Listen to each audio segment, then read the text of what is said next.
Coucou, bienvenue sur ma chaîne pour une nouvelle vidéo. Alors cette vidéo-là, elle me tient à cœur parce qu'en fait elle répond à des questions qu'on me pose souvent sur mon TikTok et tout. Quand on dit comment tu fais pour avoir confiance en toi? Parce que bah, je parle un peu de mon parcours. Si vous regardez mes autres vidéos YouTube, vous voyez un peu voilà, ma lutte avec la perte de poids, l'acceptation de soi, tous ces trucs-là, etc. Et donc je me suis dit, c'est vrai que ça fait un bon moment que moi en fait... bah, j'ai l'impression de m'avoir trouvé, même s'il y a des hauts et des bas. Je suis passée par plein de phases, par la phase de oh là là, ça va pas du tout, je suis moche, etc. À la phase de qui me peut. Et entre-temps, il y a eu des phases aussi de ah non, vas-y, c'est pas trop ouf. Et des phases de ah, ça va quand même. Et des phases de ça va, t'es bien.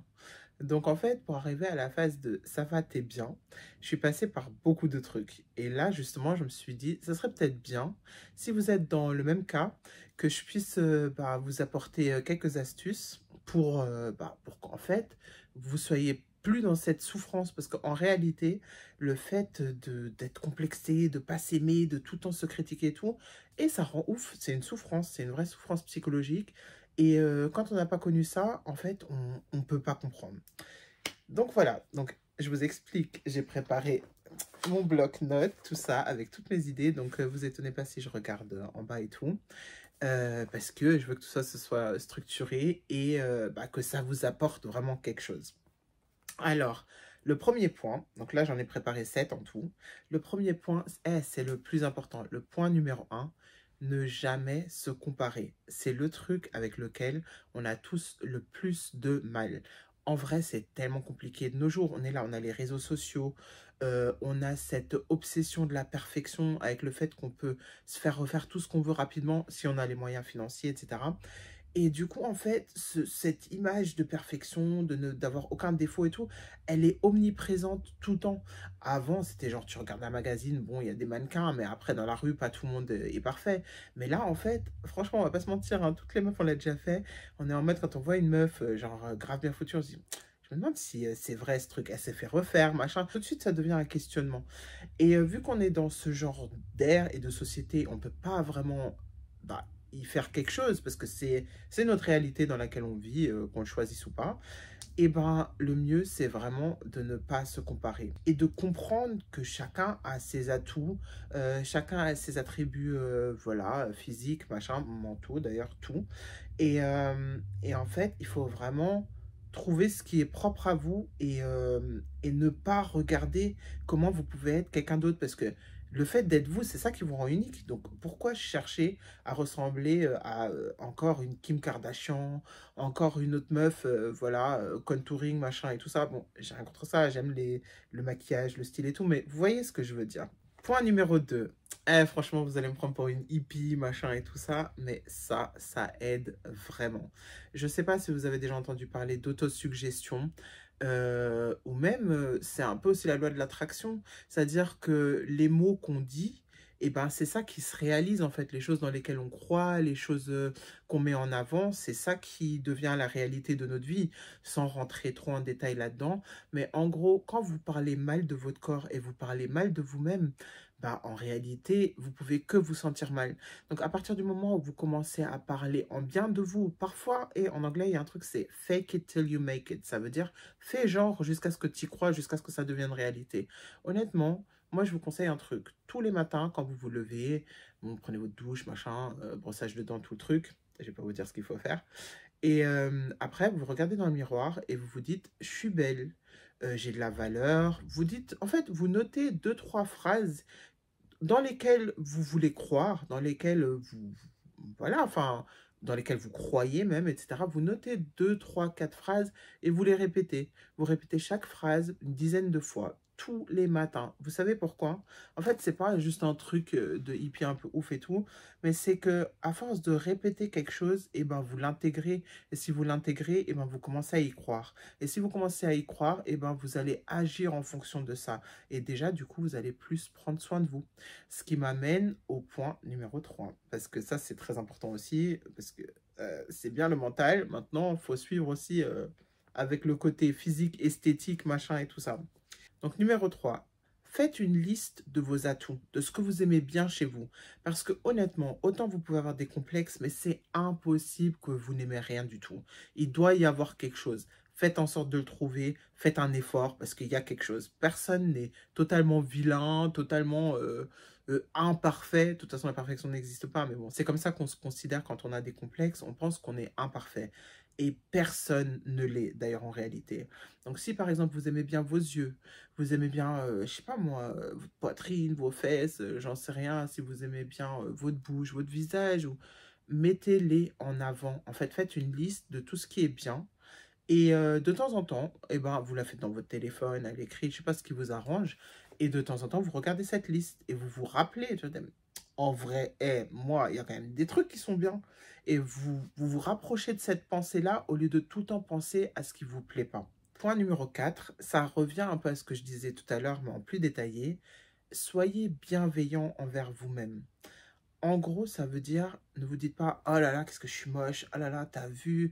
Moi, par exemple, j'avais tendance à dire, ah, t'as vu ce bide, ah, dégueulasse. J'utilisais des termes hyper forts que j'aurais jamais utilisés envers une personne que j'aime. Et vu que l'essentiel, en fait, c'est pas de s'assumer comme si il y avait des trucs qui allaient pas. Le but, c'est de s'aimer. Il faut se traiter soi-même comme une personne qu'on aime.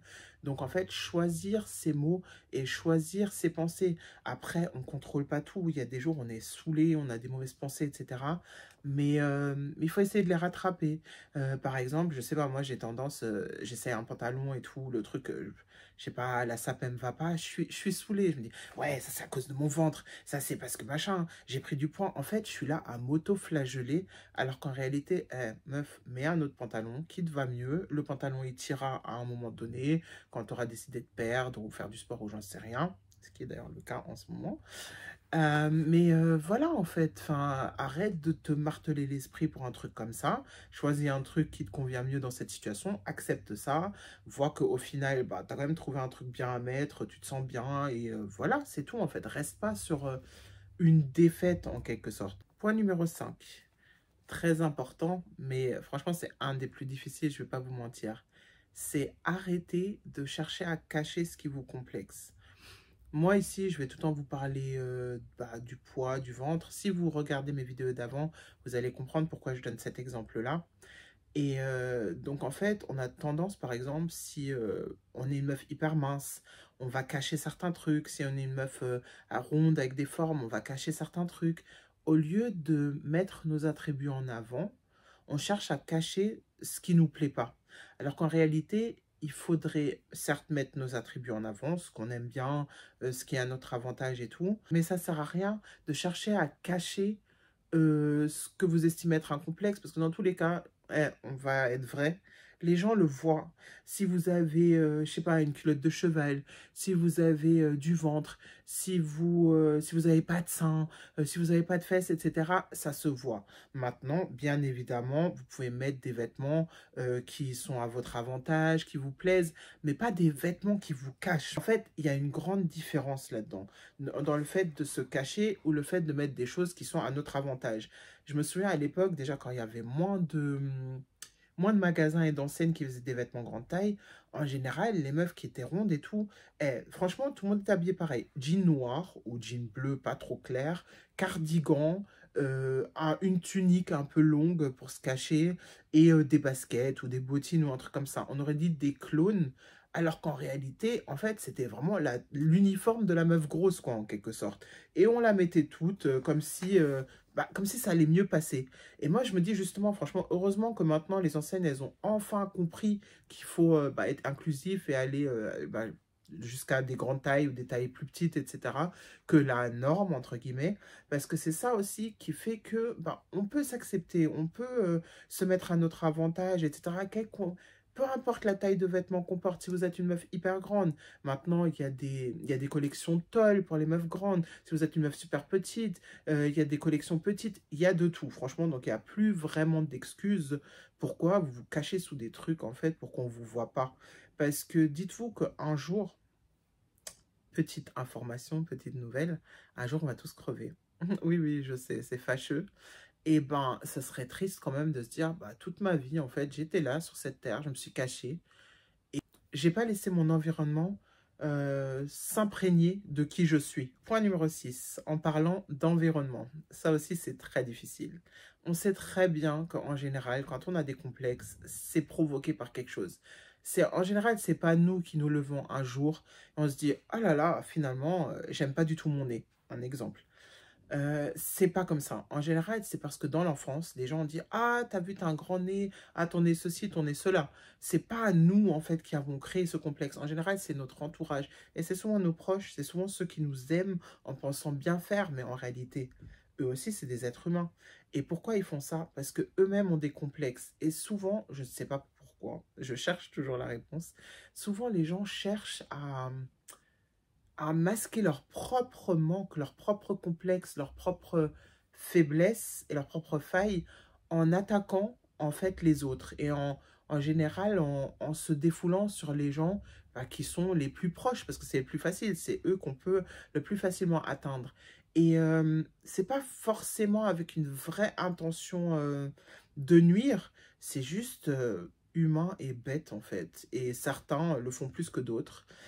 Et le truc, c'est que quand vous êtes une personne qui s'est mangé plein de réflexions tout le temps, tout le temps, tout le temps, ces réflexions, elles vous accompagnent en fait dans votre subconscient et vous avez du mal en fait à vous en défaire. Mais vraiment, quand une personne vous critique, dites-vous que c'est pas vous le problème, que c'est la personne en fait qui n'arrive pas à sortir de son complexe et de ses pensées limitées. Je vais vous donner un exemple par rapport à moi. Moi, je me fais tout le temps critiquer sur mon poids. Ok, que ce soit des tantines, que ce soit quand je vais quelque part, etc. Et c'est critiqué, genre on m'affiche vraiment. Dernièrement, j'étais à un espèce de barbecue familial et tout. C'était il y a plusieurs mois déjà, et d'ailleurs sur TikTok, j'en ai parlé. Suivez-moi d'ailleurs, voilà, j'en profite. En tout cas, dernièrement, j'étais à un événement familial, un barbecue. Et donc, je suis arrivée. J'ai parlé de cette histoire sur TikTok d'ailleurs et tout pour celles qui me suivent là-bas. Et je suis arrivée avec toute ma famille, donc mon homme, mon bébé, ma fille aînée, etc. Donc, je suis une femme adulte, tout ça. J'arrive. Il y a une tantine, franchement, je me souviens plus de son. Elle connaît mon père, quoi, mais c'est pas quelqu'un de proche et tout. Elle me voit arriver devant tout le monde. Elle fait Amélie, tu as grossi, hein, tu as grossi devant tout le monde. Et moi, en fait, imaginez-vous, moi qui ai toujours combattu ce truc-là, du poids, des réflexions, des trucs, à quel point ce truc, ça m'a glacé le sang. J'étais entre le fait de vouloir me retourner et partir, l'insulter, alors que bon, par respect pour les anciens, t'es pas censé non plus partir au quart de tour, mais franchement, j'avais envie de l'insulter, envie de dire aussi à mon oncle, j'ai quitté le barbecue, donc toi, tu vas rien dire, tu vas la laisser me parler comme ça, ce que je ne pouvais pas faire non plus, parce que les gens, ils m'auraient dit, mais c'est rien, c'est pas grave, tu sais comment elle est. Ben non, en fait, c'était grave parce qu'elle m'a mis à nu devant tout le monde et, euh, et c'était hyper désagréable. Désagréable, c'est même pas le mot, c'était un manque de respect, c'était un peu dégradant pour moi. Bref, je me suis sentie vraiment genre plus bas que terre parce que c'est pas un truc que tu fais. Bref, tout ça en fait pour vous dire que cette femme, elle m'a fait ça et après, elle a continué à bouffer sa bouffe là, tranquillement, là, à s'enfiler son poulet, machin et tout. Et je me suis dit, mais elle là, elle est pas mince non plus, hein. Elle a dû s'en manger des réflexions. Et là, elle est vieille, elle est toujours grosse. Elle doit être aigrie parce que peut-être que son objectif c'était de perdre. À un moment donné, elle a jamais réussi. C'est pas la plus belle non plus, hein. Bon, là, c'est une vieille dame. Mais bon, quand elle était jeune, elle était pas hyper ouf non plus. Donc, même à cet âge-là, c'est elle en fait. C'est pour elle que c'est triste. C'est son complexe qu'elle met sur moi. Mais elle est vénère parce qu'elle me voit arriver tranquille, à prêter, machin. C'est un truc de jalousie. Et ça, c'est à n'importe quel âge. Donc, en fait, dans tout ça, si tu fais une analyse plus profonde, certes, je me suis sentie mal, mise à nu, etc. Mais dans tout ça, c'est elle la meuf malheureuse. C'est elle qui est pitoyable à sortir des trucs comme ça à une meuf qui a même pas son âge, qui vient avec son bébé. Tu viens, en fait, c'était à l'époque où bah, j'avais accouché il y a quelques mois, enfin, je sais plus. Bref, tu connais pas l'historique médical de la personne, ça, tu viens lui sortir ça, alors que toi-même, tu es aigri, tu n'as jamais eu d'enfant, tu n'as jamais eu de mari. Donc, en fait, elle a dû voir un scénario qui l'agace. Elle a dû voir un truc en moi qui la dérangeait et qui faisait relever ses propres failles.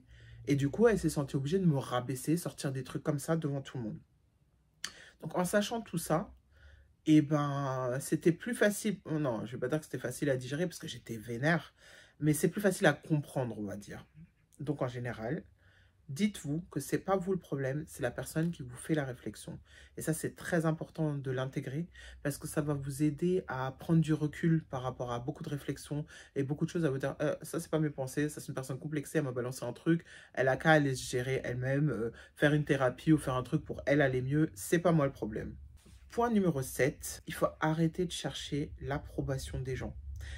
On a tendance à être super content quand on nous fait un compliment. Ah, t'es trop belle. Ah là là, machin et tout ça. Un compliment, c'est bien. Je sais que ça fait preuve de bonté de la part des gens aussi, hein. Moi, personnellement, j'apprécie les compliments. Mais le problème, c'est que quand on prend les compliments autant à cœur, et c'est autant important pour exister, et ben, une critique, ça peut nous ravager, ça peut nous détruire. Donc, en fait, il faut déjà nous-mêmes qu'on sache ce qu'on vaut. Et ça, justement, je pense qu'on peut y arriver en appliquant toutes les choses que je vous ai dit précédemment dans cette vidéo. Donc, il faut déjà qu'on sache nous-mêmes ce qu'on vaut. Il faut déjà nous-mêmes nous aimer et pas dépendre de cette approbation, de ce que disent les autres, d'exister à travers le regard des autres. C'est pas bon. Après, c'est un compliment parce que c'est toujours sympa, on kiffe et tout. Mais ne prenez pas les trucs, les commentaires des gens pour une vérité absolue, que ce soit bon ou mauvais. Et je pense que c'est comme ça qu'avec le temps, en vraiment appliquant ça à votre manière, parce que chacun a sa façon d'agir, et ben franchement, je pense que les complexes, vous arriverez à les surmonter. Il y a des jours, hein, franchement, qui sont pas faciles, on va pas se mentir. Moi, il y a des jours, vas-y, tout me saoule. Après, j'ai envie de me changer de coiffure ou faire un autre truc pour faire abstraction de ce qui me dérange vraiment. Mais en réalité, ça va. Et dites-vous que vous êtes en bonne santé, c'est l'essentiel, parce que ça veut dire que si vous êtes en bonne santé, en parlant aussi de complexes, etc., si vous vous sentez trop mince, si vous avez envie de changer, pas changer, améliorer quelque chose sur votre corps, si vous êtes une meuf ronde, une meuf chargée, au final, vous pouvez aussi y remédier si vraiment ça vous dérange et vous n'arrivez pas à vous accepter. En fait, vous pouvez le voir dans ma vidéo d'avant, là je retourne à la salle, etc., parce que j'arrive à m'aimer, à m'accepter et tout. C'est très paradoxal, mais en réalité, j'ai une vision de comment je veux être. Donc, pour être comme ça, bah, il faut que j'aille au sport, il faut que je me nourrisse correctement, etc. Donc, il faut que j'y mette du mien. Donc, clairement, il y a des possibilités, mais en attendant de progresser dans la quête de ce que moi, je veux pour moi, eh ben, je vais déjà m'apprécier, m'aimer et faire en sorte que mon quotidien, ce soit pas une galère et qu'à chaque fois que je me regarde, je fais «Ah non, ça c'est moche, ça va pas», etc. Non, je vais me mettre en mode frais, je vais mettre tous les vêtements que je veux, tout ce que j'apprécie, je sors, si j'ai envie de manger, je mange. Enfin, je vais pas me laisser priver. Mais en attendant, je travaille sur moi-même, sur ce que je veux être, etc. Et c'est ce que je vous conseille parce que à partir du moment où vous faites du bien à votre corps, mentalement aussi, ça vous fait du bien, etc. Et c'est ça justement qui aide à être bien avec soi-même déjà là, dans le présent. Et ça va vous aider à vous aimer encore plus dans le futur. Et c'est tout ce que je vous souhaite, c'est tout ce que je nous souhaite. Parce que c'est pas facile tous les jours, on le sait. Mais voilà, on a une force d'acier en général, on s'en rend même pas compte. Donc tout ça, c'est surmontable. Et voilà, je vous souhaite beaucoup de force. Merci d'avoir regardé la vidéo. Suivez-moi sur les réseaux, surtout TikTok est bientôt 30K, je suis trop fière. Voilà, maintenant sur YouTube, j'attends la même, hein, on va voir. Sinon, bah, je vous dis à la semaine prochaine pour une nouvelle vidéo et à bientôt. Ciao, ciao.